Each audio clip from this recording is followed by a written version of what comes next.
ஸ்ரீ மாணிக்க வாசகா மாணிக்க வாசகா அப்படின்னு ஒவ்வொரு வினாடியும் ஸ்ரீ மாணிக்க வாசகருடைய திருப்பெயரை சொல்லிக்கொண்டு ஸ்ரீ மாணிக்க வாசகர் அருளிய திருவாசகத்தை உருக்கமாக ஒரு சிவனடியார் படித்து கொண்டே இருந்தாருங்க.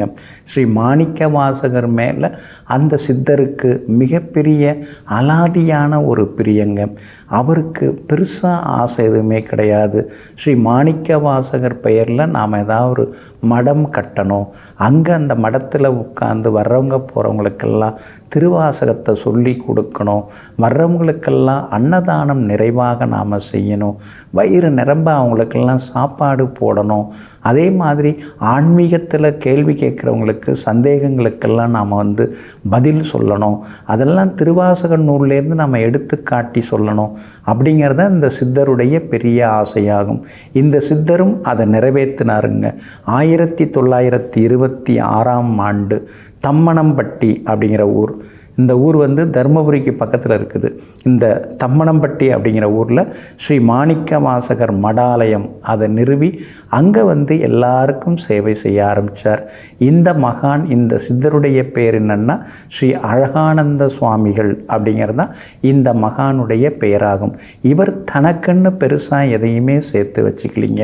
அதே மாதிரி பார்த்திங்கன்னா இந்த மகான் 1882ஆம் ஆண்டு, அதாவது சித்திரபானு வருடம் ஆனி மாதம் 24ஆம் தேதி வியாழக்கிழமை உத்திரட்டாதி நட்சத்திரத்தில் இந்த மகான் அவதரித்தாங்க. அப்படியே இருந்துட்டு இருந்தாங்க. சின்ன வயசுலேயே பெருசாக இதுலேயும் ஈடுபாடெல்லாம் கிடையாது. 36 வயசில் வீட்டை விட்டு வெளியில் கிளம்புனாங்க. அதுக்கு பிறகு வீட்டு பக்கம் திரும்பலை. அதிலேருந்து அந்த ஆன்மீக சிந்தனையோடு எல்லா இடத்துக்கும் போனாங்க.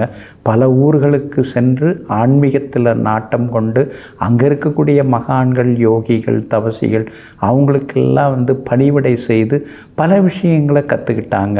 அப்படி அவங்க கற்றுக்கிட்ட சில விஷயங்கள்லாம் எல்லாருக்கும் பயன்படணும் அப்படின்னு சொல்லிட்டு தான் 1926ஆம் ஆண்டு இந்த ஸ்ரீ மாணிக்க வாசகர் மடாலயத்தை அவங்க நிறுவி சேவை எல்லாமே செய்ய ஆரம்பித்தாங்க.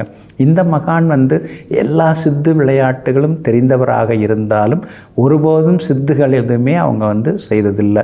பசித்தவங்களுக்கு சாப்பாடு கொடுக்கணும், வயிற்று பசி மட்டும் இல்லை, அறிவு பசியோடு வருவாங்க இல்லைங்களா, தேடலோடு வருவாங்க இல்லைங்களா, அந்த தேடலோடு, ஆன்மீக தேடலோடு, இறை தேடலோடு வரக்கூடியவங்களுக்கு கேட்கிற கேள்விக்கெல்லாம் பதில் சொல்கிறவங்களாக இருந்தாங்க. அது மட்டும் இல்லைங்க, திருவண்ணாமலை மேற்கு வீதியில் தருமபுரி அழகானந்த சுவாமி மடம் அப்படிங்கிறத 1932 இந்த மகான் நிறுவனாங்க. அது மட்டும் இல்லைங்க, இந்த மகான் பலருக்கு சீடராக இருந்திருக்கிறாங்க.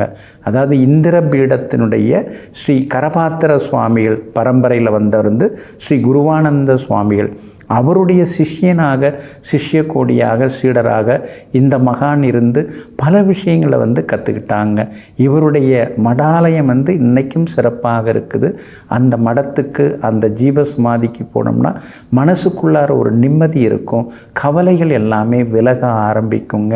அதே மாதிரி இதை போய் யார்கிட்ட கேட்குறது அப்படின்னு உங்களுக்கு சில வினாக்கள், சில டவுட்லாம் மனசுக்குள்ளார வரும்ல, அதை இங்கே உட்காந்து இந்த மகானுடைய ஜீவசமாதியில் உட்காந்து அந்த வினாக்களுக்கெல்லாம் நீங்கள் மனசார கேட்டிங்கன்னா அதுக்கு விடைகள் எல்லாமே கிடைக்க ஆரம்பிக்குங்க.